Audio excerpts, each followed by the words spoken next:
You know that feeling like you're constantly chasing after joy, but it always seems to be just out of reach? Well, what if the secret isn't about chasing it harder at all?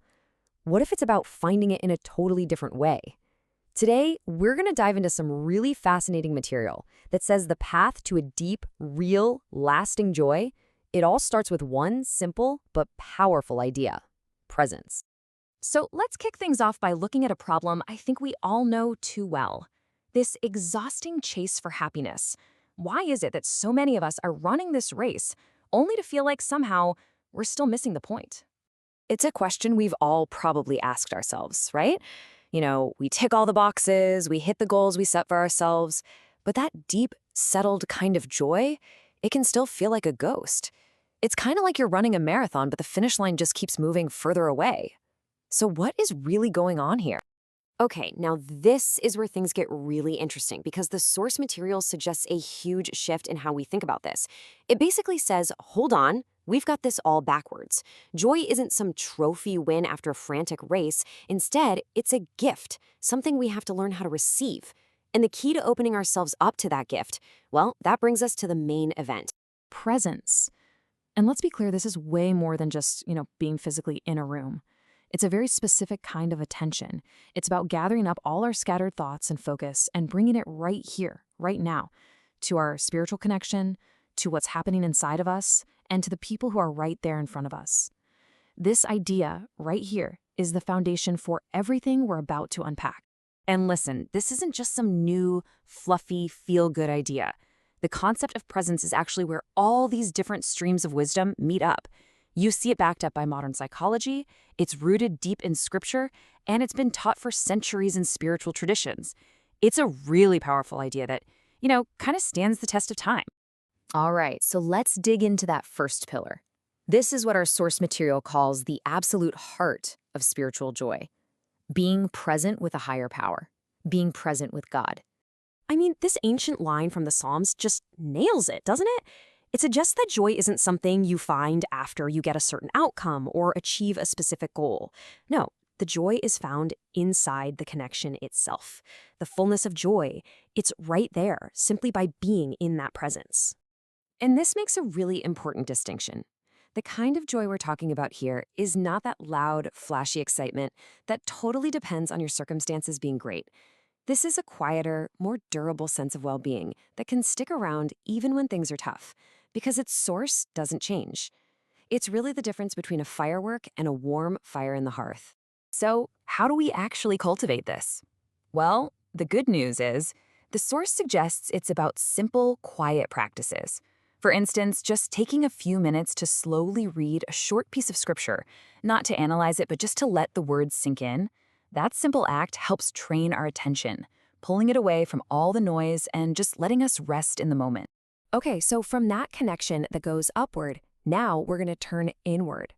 This second pillar is all about learning to be present with ourselves, to get comfortable navigating our own inner world with a gentle awareness. And again, modern psychology is all over this. Tons of research on things like mindfulness shows that when we can just observe our thoughts and feelings without getting totally swept away by them, our well-being shoots up. We go from being purely reactive to everything around us to being responsive, and that's a huge shift. So what does this actually look like in real life? Well, it's a pretty gentle three-step process. First, you just notice what's going on in your head. No judgment, no criticism, just notice. Second, acknowledge what you're feeling. Maybe even give it a name. Oh, there's that anxiety again. Or, okay, I'm feeling pretty content right now. And third, and this is so key, do it all with compassion. Be kind to yourself. And just to be super clear on this point, the goal here is not to become self-obsessed. It's actually the opposite. It's about being honest about what's really in your heart so that you can bring all of it, the good, the bad, the messy stuff, into your spiritual life, trusting that it's all welcome. And this brings us perfectly to our third and final pillar. This is where we complete the circle by turning our presence outward to the people in our lives. The writer Henry Nouwen had a great term for this: the ministry of presence. It's all about offering someone the incredible gift of your full attention with no other agenda. You're not there to fix their problems or have all the answers. You're just there with them. And wow, is that powerful? I mean, Think about the last time somebody really listened to you. They weren't just waiting for their turn to talk, and they weren't jumping in to try and solve your problem. They were just with you. That's the difference. And that kind of undivided attention says, I care about you way more than any piece of advice ever could.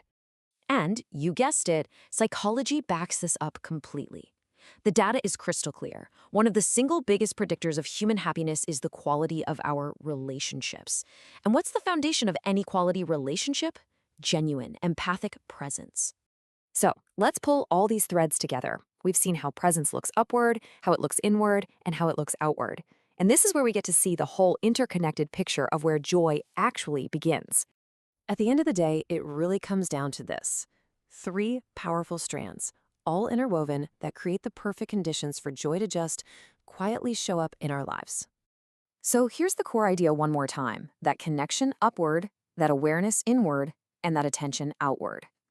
And the most important thing to get is that these aren't separate chores on a to-do list. They all feed and strengthen each other. Being present to a higher power gives you the grace to be present with yourself, which gives you the capacity to be truly present for other people. It's a beautiful, holistic cycle. If there's one idea you take away from all of this, let it be this one. This quote just says it all. You don't manufacture joy. You can't force it, but you can cultivate the soil. You practice presence, and in that rich, attentive soil, joy just starts to grow, all on its own. And that really leaves us with one final thought. This isn't about some massive, stressful life overhaul. Not at all. It's about small, intentional moments. So what's one small thing you could do today? Maybe it's just putting your phone down when you're talking to someone, or taking 3 deep breaths before you walk in the door at home, or saying one short, quiet prayer. Because that's it. That's where joy begins.